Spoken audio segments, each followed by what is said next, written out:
Praise the lord. మన ప్రభు అయిన యేసుక్రీస్తు నామాన్ని బట్టి ఈ కార్యక్రమాన్ని చూస్తున్న మీకు నా హృదయపూర్వకమైన వందనాలు. గత వారం నేను చెప్పినట్లు దేవుడు మనకు తోడై ఉండేందుకు మీరు ప్రయత్నించారా? దేవుడు మనకు తోడై ఉంటే ఏ ఆశీర్వాదాలు మనం అనుభవిస్తామో అవి మీతో పంచుకోవాలని కోరుకుంటున్నాను. బైబిల్లో చాలా వాక్యాలు చదివినప్పుడు ప్రతి చోట నేను మీకు తోడై ఉంటాను, నేను మీకు తోడై ఉంటే నేను ఇష్టపడుతున్నాను, నా తోడు మీకు కావాలి అన్నట్టు మాటలు చాలాసార్లు చదువుతాం. అంతేకాక మన యేసు ప్రభు పేరు ఇమ్మానుయేలు అంటారు. అంటే దేవుడు మనకు తోడై ఉన్నాడు అని అర్థం. కొంతమంది కొన్ని విషయాలు చెప్తుంటే నాకు ఎందుకో చాలా ఆశ్చర్యంగా ఉంటుంది. ఏమిటదంటే, దేవుడు మా ఇంట్లో ఉంటే మాకు శాపం అండి, అందుకని తీసుకెళ్ళి విసిరి కొట్టి వచ్చాము నీళ్లల్లో అని కొందరు అంటుంటారు. మరికొందరు ఏమంటారంటే, దేవుని గుడి నీడ మా ఇంటి మీద పడితే మాకు శాపము, మేము ఆరిపోతామని మేము దూరంగా వెళ్ళిపోయి ఇల్లు కట్టుకున్నామండి అని అంటుంటారు. అయితే బైబిల్ దానికి ఆశ్చర్యమైనటువంటి మాటలు చెప్తుంది. దేవుని నీడలో మనం దాచబడి ఉండాలని, దేవుని సన్నిధి ఎప్పుడు మనతో ఉండాలని, ఆ దిశగా మనం పొందే ఆశీర్వాదాలను గూర్చి చాలా విషయాలు బైబిల్లో చెప్తున్నాయి. నీ మార్గాలలో నేను తోడుగా ఉంటాను అంటాడు. మార్గాలు అన్నప్పుడు మనం వెళుతున్నటువంటి మన పరిస్థితులు అని మనం అర్థం చేసుకోవాలి. మార్గం అంటే దారిని కాదు, రోడ్డు అని కాదు, మనం వెళుతున్న మార్గాలు. గమనించండి, 1990వ సంవత్సరం మే నెల 9వ తారీఖున ఈ ప్రాంతంలో ఓ భయంకరమైన తుఫాన్ వచ్చింది. ఆ తుఫాన్లో నేను ఉంటున్నటువంటి నా గది కూలిపోయింది. మేము ఆరాధన చేస్తున్న ఆరాధన మందిరం కూడా కూలిపోయింది. కొంతమంది నా దగ్గరకు వచ్చి అంటారు, మీ దేవుడు నిజమైన దేవుడైతే మీరు ఆరాధన చేస్తున్న ఈ గుడి కూలిపోకూడదు కదండి, నువ్వే భక్తులు అయితే నీ ప్రార్థన గట్టిదైతే నువ్వు ఉంటున్న గది కూలిపోకూడదు కదండి అని అన్నారు. నేను ఏమీ మాట్లాడకుండా మౌనంగా ఉన్నానండి. ఎందుకంటే నాకు తెలుసు ఈ గది కూలిపోతే ఇంతకు 10 పెద్ద గది ఆయన ఇస్తాడని నాకు తెలుసు. ఈ 300 మంది ఆరాధన చేసే ఈ మందిరం కూలిపోతే 1000 మంది ఆరాధన చేసుకునే మందిరం నాకు ఇస్తాడని నాకు తెలుసు. అందుకని నేనేమీ కంగారు పడకుండా మౌనంగా ఉన్నాను.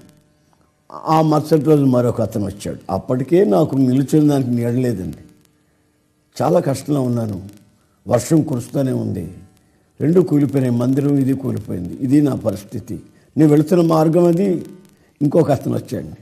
ఏమండి యేసన్న గారు, అరే ఎంత ఆశ్చర్యమైన సంగతి అండి, మిమ్మల్ని ప్రాణాలతో చూస్తారని అనుకోలేదండి. మందిరం పడిపోయింది, మీరును మీతో కొంతమంది దాంట్లో చనిపోయారని చెప్పారు కదండి అని అన్నాడు. నేను ఆయనతో అన్నాను, వాళ్ళు చెప్పారే అనుకో, నేను బతికున్నాను కదా, మరి ఈ పాడు మాట నాకు చెప్పకపోతే ఏమైంది, అసలు నేను చావాలని మీకేమైనా ఉందా అని అన్నాడు. అంత మాట్లాడతారు ఎందుకండి అన్నాడు. అప్పుడు నేను బైబిల్ చదివినప్పుడు యోబు గ్రంథంలో ఒక మాట, ఆ మాటని పాటగా వ్రాయడం జరిగింది. మీరు వినే ఉంటారో లేకపోతే వినలేదో. ఆ పాటని నేను ఇప్పుడు ఒకసారి ఆయన చూపిస్తాను చూడండి. మార్గం అంటే నేను వెళుతున్న పరిస్థితులు అన్నమాట. నేను వెళ్ళే మార్గము నా యేసుకే తెలియును, నేను వెళ్ళే మార్గము నా యేసుకే తెలియును, శోధించబడిన మీదట నేను సువర్ణమై మారెదను, నేను వెళ్ళే మార్గము నా యేసుకే తెలియును. జలములలో బడినే వెళ్ళినా అవి నా మీద పారవు, అగ్నిలో నేను నడచినా జ్వాలలు నన్ను కాల్చజాలవు. నేను వెళ్ళే మార్గము నా యేసుకే తెలియును. నేను వెళ్ళే మార్గము నా యేసుకే తెలియును. ఒక ప్రక్కన ఆరాధన చేస్తున్న మందిరం పడిపోయింది, మరో ప్రక్కన నేనున్న గది పడిపోయింది. ఇప్పుడు నా పరిస్థితి ఏంటండి? 13 సంవత్సరాలు కష్టపడి కట్టుకున్నది నా కళ్ళ ముందు 5 నిమిషాల్లో కూలిపోయింది. అది నేను వెళుతున్న పరిస్థితి.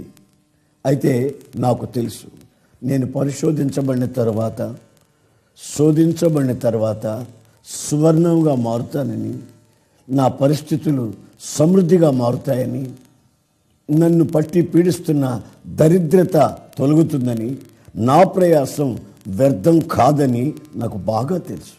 అందువల్ల నేను దిగులు పడినట్టు కానీ, చింతించినట్టు కానీ, సణుక్కున్నట్టు కానీ, కలవరపడినట్టు కానీ నా మనస్సులోకి రానివ్వకుండా ప్రభునందు ఆనందిస్తూ ఉండేవాడిని. ఒకసారి యాకోబు జీవితంలో ఒక సంగతి అండి. యాకోబు అంటాడు తనతో ఉన్న వాళ్ళతో, మనము లేచి బేతేలునకు వెళ్ళుదాం,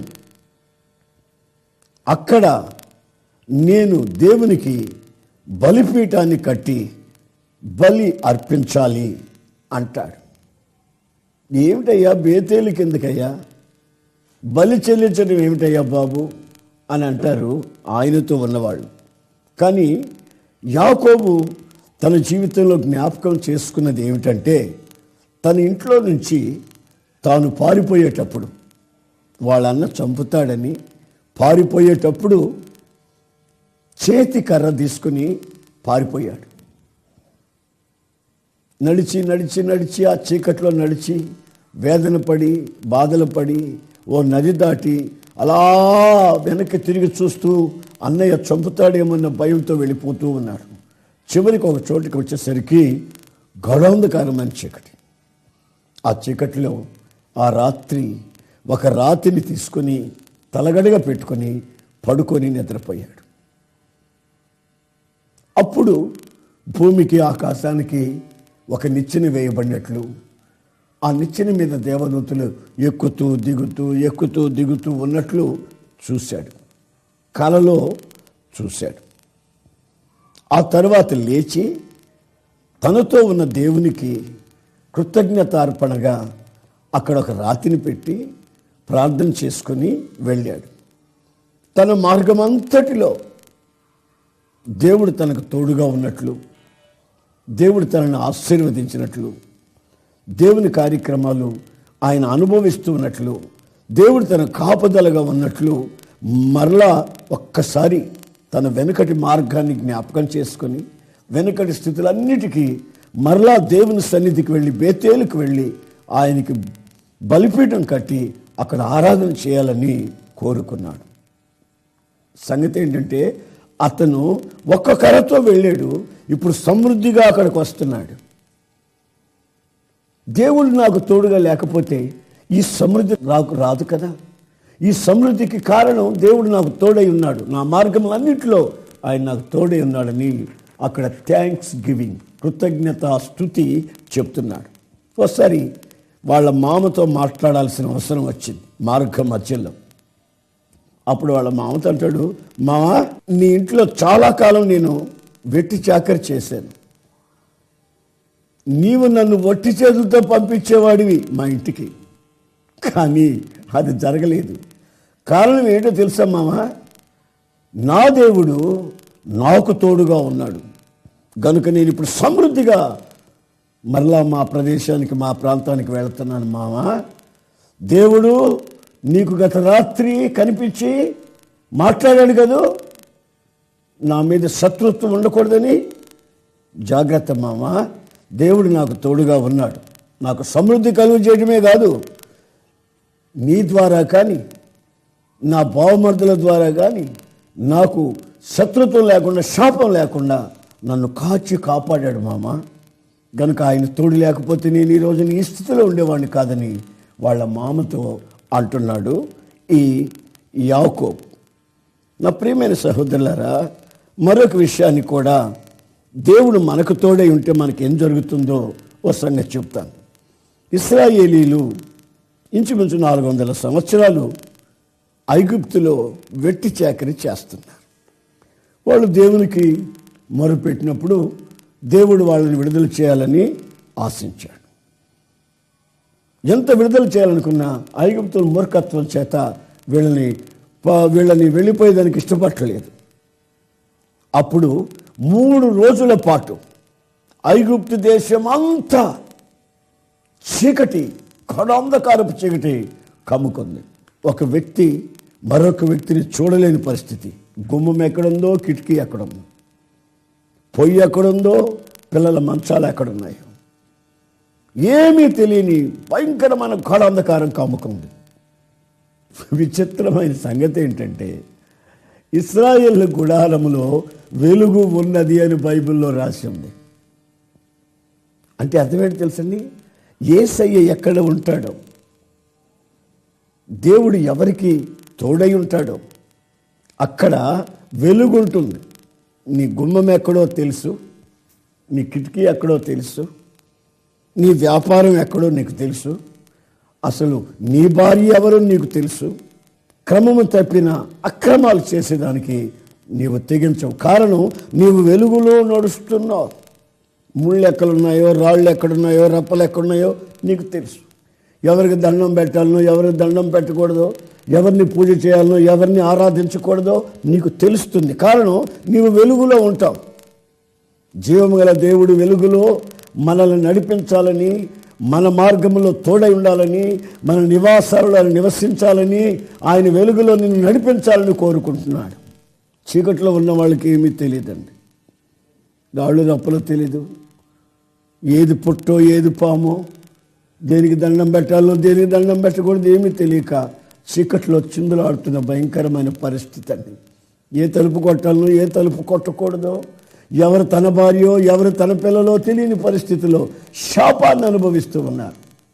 నా ప్రియమైన సహోదరులారా, నేను ప్రకటిస్తున్న యేసుక్రీస్తు నిజమైన వెలుగై ఉన్నాడు. ఆయన సృష్టించిన జ్యోతులే ఈ సూర్యుడు కానీ, చంద్రుడు కానీ, నక్షత్రాలు కానీ. ఆయన సృష్టికర్త.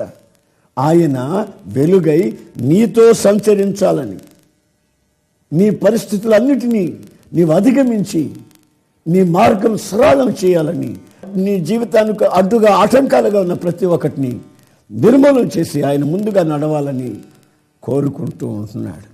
ఒక ప్రక్కన చీకటండి. ఇక్కడ ఐగుప్తీయులు ఉన్నారా, ఒక దూడని చేసుకుని దూడకి దండం పెట్టి ఆరాధన చేస్తుంటారు వీళ్ళు. ఇక్కడ చీకటి. ఇది నేను చదివినప్పుడు నేను చాలా ఆశ్చర్యపడిపోయాను. ఇక్కడ చీకటి ఏమిటి, ఇక్కడ వెలుగు ఏమిటి, ఇక్కడ ఏమైనా దీపాలు ఉన్నాయా? లేవు. కడాంధకారమైన చీకటి. కనుక నీ బ్రతుకులో ఆయన తోడుగా ఉన్నట్లయితే ఆయన వెలుగై ఉంటాడు. ఆ వెలుగు నీకు మార్గం సరళం చేస్తుందన్న సంగతి వాస్తవం. ఆయన అంటాడు, నేనే మార్గాన్ని,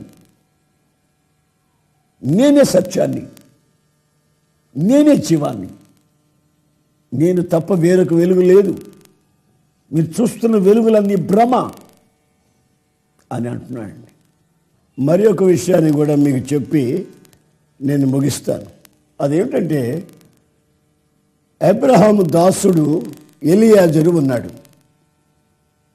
తన యజమాని చాలా ప్రాముఖ్యమైన ఒక విషయాన్ని, ఎవ్వరూ చేయలేని విషయాన్ని పనివాడిని నమ్మి ఆ పనివాడికి ఈ సంగతి అప్పచెప్పాడు. అదేమిటంటే తన కుమారునికి పెళ్లి కుమార్తెని సిద్ధపరిచి తీసుకుని రావాలని ఓ ప్రాంతాన్ని చెప్పాడు, అక్కడికి వెళ్ళమని.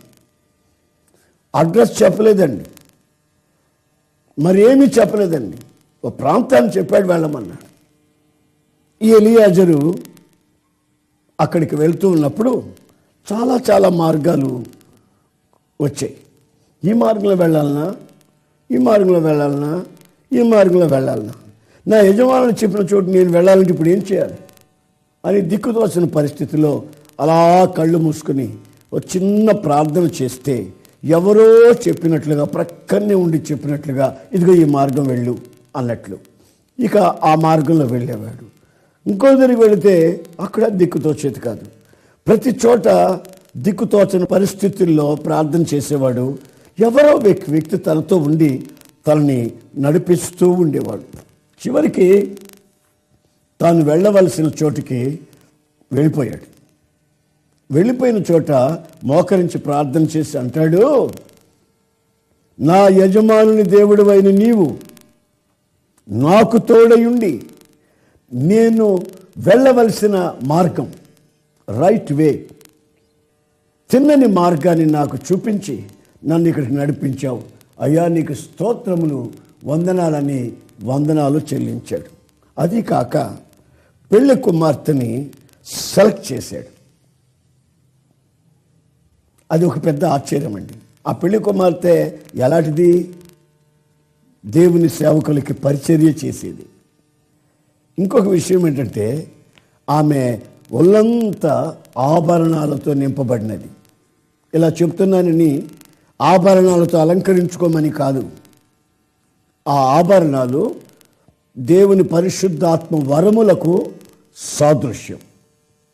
వరములు కలిగినటువంటి ఒక కన్యకని ఈయన గుర్తించి ఆమెని ప్రత్యేకించి తన యజమానుని కుమారుడు ఇస్సాకుకి ఈ రిబ్కాని తీసుకొని వస్తున్నాడు. ఆమె ముసుగు వేసుకున్నదై ఆయన వెంట వచ్చినట్లుగా చెప్తుంది. ఇస్సాకు ధ్యానం చేస్తూ ఉండగా, ధ్యానం చేసి ముగించిన వెంటనే ఇస్సాకుకి ఈమె ప్రత్యక్షమైంది. ఈ విషయంలో మనం రెండు విషయాలు గమనించాలండి. మొదటిదేమో దేవుని సహాయంతో, దేవుని తోడుగా ఉన్నందువల్ల చిన్నగా వెళ్ళవలసిన చోటుకే వెళ్ళాడు. మిస్గైడ్ అవ్వలేదు, మరొక చోటికి వెళ్ళలేదు. రెండోది, యజమానుని ఇంటికి అర్హత కలిగిన వ్యక్తిని ఆయన నిర్ధారించి తీసుకొని వస్తున్నాడు. ఈ రిబ్కా క్రొత్త నిబంధన సంఘానికి సాదృశ్యమై ఉంది. మన జీవితాలలో మనము ఆరాధన చేయుటకు, దేవుని స్తుతించుటకు, దేవుని ప్రజల్ని ఎన్నుకునేటప్పుడు ఆత్మ సంబంధమైన వరములు కలిగిన ఆ సంఘాన్ని, ఆ సహవాసాన్ని ఎన్నుకోవడం చాలా ప్రాముఖ్యం. కొందరికి ఎక్కడికి ప్రార్థనకు వెళ్ళాలనో, ఎవరితో కలిసి ఉండాలనో, ఏ సహవాసంలో ఉండాలనో తెలియదండి. ఇక్కడికి ఒక వారం, అక్కడికి ఒక వారం, ఇక్కడికి ఒక వారం, అక్కడ ఒక వారం, ఈ దేశదిమ్మలాగా తిరుగుతూ ఉంటారు. ఎందుకంటే దేవుడు వాళ్ళకి తోడై లేడు కనుక వాళ్ళని నడిపించాల్సిన చోటికి, వాళ్ళు నడవలసిన చోటికి వాళ్ళు నడవలేకపోతున్నారు. వాళ్ళకి మతి భ్రమించి ఏం చేయాలో అర్థం కాని పరిస్థితిలో ఉంటున్నారు. కనుక నా ప్రియమైన సహోదరులారా, ఎలియాజరు ఏమంటున్నాడంటే, నా యజమానుని దేవుడు నాకు తోడై ఈ కార్యం నా ద్వారా చేయించాడు కనుక నాకు చక్కటి సహవాసం దొరికింది. మీ జీవితాలలో కూడా దేవుడు తోడై ఉంటే చక్కటి సహవాసం దొరుకుతుందండి. ఆత్మ సంబంధమైన సహవాసం మీకు దొరుకుతుంది. అక్కడ మీరు ఆత్మలో ఆనందిస్తారు. సణుక్కుంటూ గొణుక్కుంటూ మీ జీవితాన్ని గడపలేరు. స్వస్థ వరం కలిగిన దేవుని బిడ్డలు మీకు చూపిస్తాడు. సమర్పించబడిన దైవ సేవకులు మీకు కనిపిస్తారు. నిస్వార్థంగా దేవుని పనుల్లో కొనసాగే వాళ్ళని ప్రభు మీకు చూపిస్తాడు. అంతేకాకుండా మీరు వెలుగులో మీ క్రియలు చేస్తారు.